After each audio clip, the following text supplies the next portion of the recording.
Mga guys, nandito tayo sa Manalo Bridge. Bukas na siya mga guys. Ayan, kung di nagkakamali, Monday pa ito nagbukas. Sorry, late video tayo mga guys. Late update tayo. Ayan, bukas na siya mga guys. Kaso yung dyan sa gitna ng tulay, stainless mga guys. Delikado, kaya ingat-ingat dito pagdadaan po kayo mga guys. Ayan, pasensya na mga guys, late update tayo. Pero alam ko nung Monday pa ito nagbukas. Ngayon lang siya napadaan dito. Mga guys, daanan natin mga guys.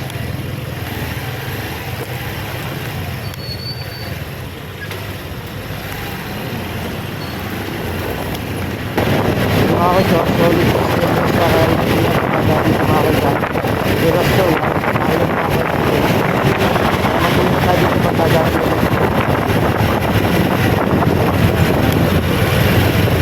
Talagang yung bit na mismo ng tulay mga guys, tulay silver. Pero kung saan ba to o stainless, pero ano siya, solid na bakal tulay silver. Alright, yun lang mga guys, peace out.